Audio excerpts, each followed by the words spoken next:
नमस्कार। आज आजाद समाज पार्टी की एक सभा मोहल्ला महाराज नगर में हुई और इस सभा में प्रदेश के महामंत्री डॉक्टर आसिफ ने शिरकत की बाहर से आकर। यहाँ पे जो इन्होंने सभा की उसका मेन जो मुद्दा था, जिस टॉपिक पे यहाँ पर बात की गई, वो ये था कि जो वक्फ एक्ट सरकार के द्वारा लाया गया है उसका विरोध करना। उनका साफ तौर से कहना था कि सरकार ने जो एक्ट लाया है, जो बिल सरकार लाई है, उसका हम विरोध करते हैं, क्योंकि उसमें आने वाले समय में जो मेरी मस्जिदें, जो दरगाहें, जो मदरसे हैं, उनके ऊपर सरकार कभी भी अपना कब्जा कर सकती है। तो इन्हीं सब बातों को लेकर आइए हम बात करेंगे। यहाँ पर मौजूद हैं प्रदेश के महामंत्री आजाद समाज पार्टी के, उनसे हम बात करेंगे और जानेंगे और उनके क्या विचार हैं इन सब चीजों को लेकर और इसको क्या करना। वक्त का मतलब होता है कि कोई भी चीज जो है हमने ऊपर वाले की राह में सवाब की नीयत से या पुण्य की नीयत से कोई भी संपत्ति हम दान कर दे और आने वाले समय हमारे इस दुनिया से रुख सकते के बाद भी उस चीज का सवाब हमें मिलता रहे जब तक ये दुनिया। इसका यही मतलब है, जिससे ये वक्त जो है हमारे हुजूर पाक मोहम्मद सल्लल्लाहु अलैहि वसल्लम के जमाने से चलता आ रहा है और इसका एक ही मकसद है कि मानवता की भलाई हो सके और जितने भी हो अपने हिसाब से चीजें सही कर सके। क्या आपको लगता है कि वक्त में जैसा आपने बताया कि एक मानवता के नाते जमीनों को, जायदाद को वक्त किया गया था कि जिससे गरीबों का जो मिस्कीन है, असहाय है, उसकी मदद की जा सके, आपको लगता है कि वक्त ने अपना सही काम किया है और जो हकदार हैं उनको वो चीजें मिली? आपने बहुत जो है सही सवाल उठाया है। ये देखिए, हर जगह पे 100 में से 10 लोग ऐसे होंगे जो कुछ ना कुछ किसी तरीके से भ्रष्टाचार, या हर धार्मिक संस्थानों में या कोई भी आप विभाग उठा के देख लीजिए, 10% लोग ऐसे होंगे जो भ्रष्टाचार या इस सब चीजों पे करते आए। लेकिन उन 10% लोगों के चक्कर में हम पूरी मानवता को ताक पर नहीं रख सकते या हम पूरे मुसलमानों से वो बदला नहीं ले सकते। ये पाक चीज है। पाक चीज को मुसलमान पीढ़ी दर पीढ़ी वक्त को हिफाजत करता आया है, वक्त करता आया है। इस चीज की इस बार इस वक्त एक्ट के खिलाफ हम लोग धरना प्रदर्शन करके, विरोध करके इस वक्त एक्ट को बचाने की जिम्मेदारी इस वाली पीढ़ी को, तो हम लोग ये कोशिश कर रहे हैं। बाकी अगर आप किसी में कमी ढूंढने जाएंगे, हर चीज में जाएंगे, तो कुछ ना कुछ कमियां हर जगह पे हैं, लेकिन उन कमियों को आधार बनाकर कोई भी चीज गलत नीयत से हम नहीं कर सकते।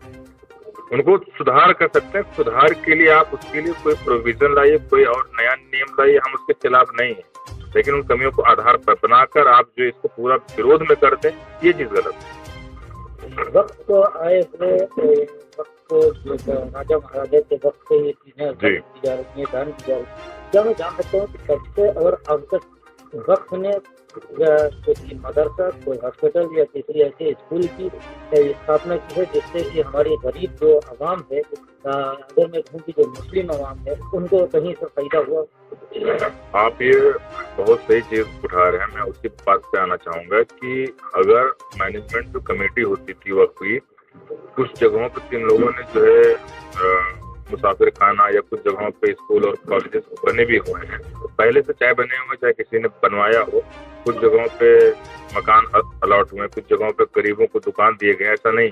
लेकिन क्या है कि जो एक बड़े पैमाने पर जो एक सुधार होना चाहिए था आजादी के बाद से, वो सुधार नहीं हुआ। लेकिन हम ये सरकार से अपील करते हैं कि अगर आप मुसलमानों की भलाई चाहते हैं तो जो हमारे में कमी है उस कमी को आप दूर करिए। आप सरकार है तो सरकार की दृष्टि से आप सभी को आप देखिए, हर जनता, हर नागरिक आपको जो है, कोई हिंदू, कोई मुस्लिम, कोई क्रिश्चियन, ये नहीं दिखना चाहिए। आप ये दिखना चाहिए कि हम क्या इनके लिए भलाई कार्य कर सके। तो जहाँ पे गलती हो रही है उसको आप सजा दो, जहाँ पे जो लोग भ्रष्टाचार कर रहे हैं उसकी आप जांच कराओ। हम उसके लिए नहीं कह रहे हैं, लेकिन आप उनके चक्कर में आप हमारी संपत्तियों को हड़प लो या उस पर कल को डीएम के द्वारा जांच लगाकर उसको आप गलत बता दो। कोर्ट में हम लोग साबित करते करते हमारी पीढ़ी दर पीढ़ी खत्म हो जाए। कोर्ट के आप मामले जानते हैं, 50 साल तक कचहरी में आदमी घसीटता रहता है। तो हमको उन सब चीजों से दूर मत करिए। तो हमारी बस यही निवेदन है कि इस वक्त एक्ट जो लागू हुआ है, इस वक्त एक्ट को पुराने तरीके से बहाल कीजिए। हाँ, अगर आप कुछ चीज जोड़नी है, जैसे कि आपने सवाल उठाया, तो भ्रष्टाचार को खत्म करने के लिए आप नया नियम ले आइए। तो ये समझो कि अगर हर जगह भ्रष्टाचार हो रहे तो ज्यादातर इसके बोर्ड के रहनुमा, मैं समझता हूँ कि मुस्लिम समुदाय से आते हैं, तो अगर हर जगह भ्रष्टाचार हो रहे हैं तो जरूरी है कि यहाँ पे भ्रष्टाचार किया जाए। इस चीज को कैसे खत्म क्यों नहीं किया गया अब तक? मुस्लिम कौम का इसके लिए कोई इन्होंने देखिए कुछ जो इनके खानदान से लेके एक अगर खानदान किसी वक्त कमेटी में होता था तो उनके बच्चे फिर उनके नीचे बच्चे चाहते थे, ये चीज सच है।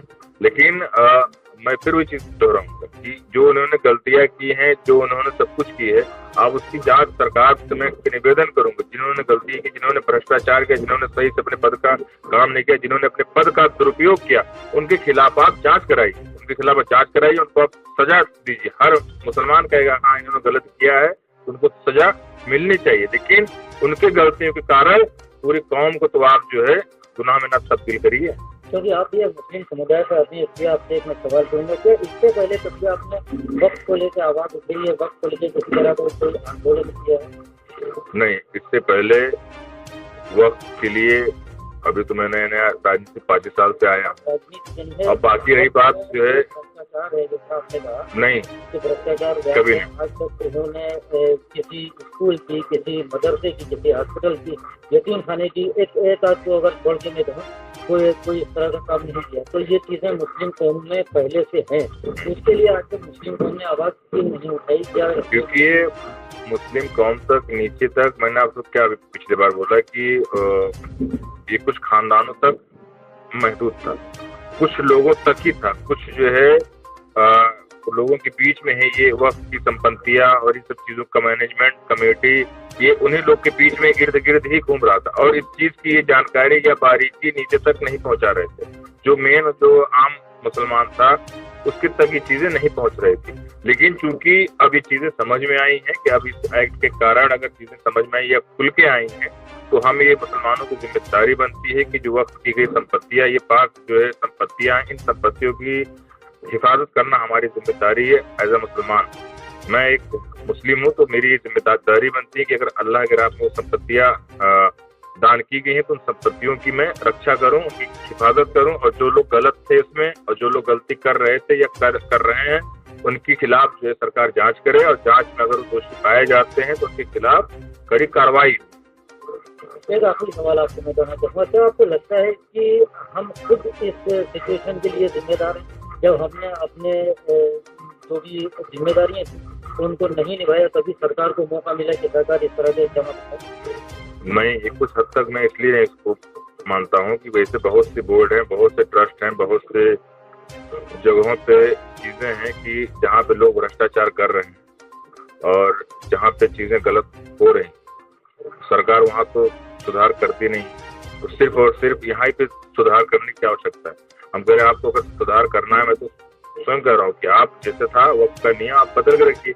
हाँ, उसमें और लोगों की भागीदारी हो, इसके लिए आप जाइए जिससे भाई सरकार के पास तंत्र है, नीचे तक ये चीज जानकारी दे सकती है कि वक्त संपत्ति कहाँ, ये वाली संपत्ति कहाँ, इसमें मुझे जो एक आदमी यहाँ से चाहिए, एक आदमी यहाँ से चाहिए, मैनेजमेंट कमेटी बनाए, मुझे कोई ऐतराज नहीं।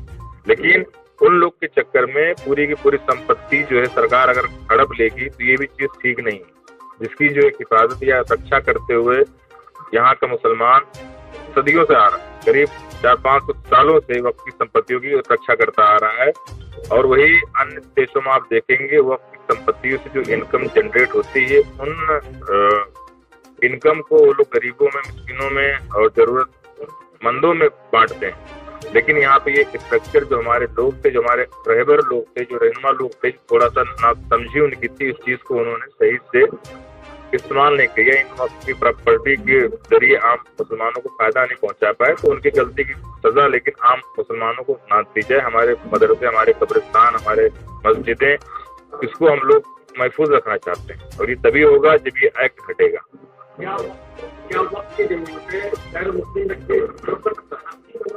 वक्त की जमीन ये मानवता के लिए वक्त का जो नियम बना था हुजूर पाक के जमाने से, तो ये मानवता के लिए बना था, इंसानियत के लिए बना था। लेकिन धीरे धीरे पीढ़ी दर पीढ़ी ये चीजें जैसे जैसे होती रही तो कुछ चीजों को इसको धार्मिक एंगल दे दिया गया कि ये सिर्फ धार्मिक के लिए इस्तेमाल हो सकता है। हाँ, लेकिन कुछ जगहों पे आप मानवता के लिए, उसमें भी कई तरीके के क्लास होते हैं। युवक संपत्ति को अगर हमने मान लीजिए दान की है तो वो वक्त संपत्ति दान करने वाला लिख कर जाता है, उस वक्त डीड में लिख कर जाता है कि ये वक्त संपत्ति धार्मिक कार्य के लिए यूज होगी, कि सामाजिक कार्य के लिए यूज होगी, कि ये वक्त औलाद के रूप में यूज होगी, कई तरीके का उसमें प्रावधान। तो उसके ऊपर निर्भर करता है कि कैसे उसको दान किया होगा। अगर बात की जाए लखीमपुर खीरी में वक्त जमीन की, तो यहाँ पर उस जमीन पर शोरूम बने हुए हैं, ज्वेलर्स के शोरूम बने हुए हैं बड़े बड़े अरबपतियों के, तो कहाँ लग रहा है कि ये जमीन का प्रयोग तीन से हो रहा है, गरीब व्यक्तियों के लिए हो रहा है। वो चीज भाई साहब हम वही तो कह रहे हैं कि ये गलती तो की इन लोगों ने, लेकिन अभी की बात है 2 साल पुरानी। हाँ, ये गलती मैं तो वही कह रहा हूँ कि इस पर तो सरकार को जांच करना चाहिए और जांच करके जो दोषी पाए। सरकार ने तो कायदे बैठाने उसका विरोध हो रहा है आपको।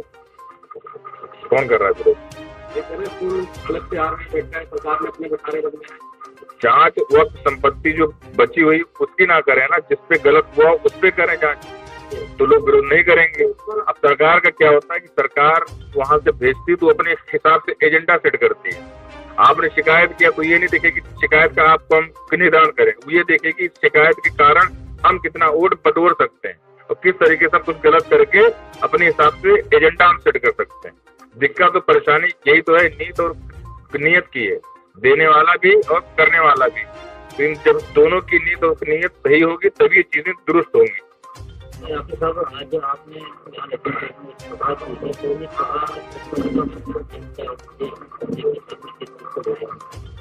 इस मीटिंग का उद्देश्य ये था कि जो भारत सरकार ने ये वक्फ एक्ट बनाया है मुसलमानों के खिलाफ, जो उनके धार्मिक स्वतंत्रता का हनन करता है, जो उनके जो है धार्मिक मूल्यों का हनन करता है, भारत की नागरिकता का भी हनन करता है, क्योंकि भारत की नागरिकता को कुछ बराबरी का अधिकार है। इस वक्फ एक्ट के खिलाफ यहाँ पे जागरूक किया गया है कि ये एक्ट जो संविधान विरोधी है और ये मुस्लिम विरोधी है।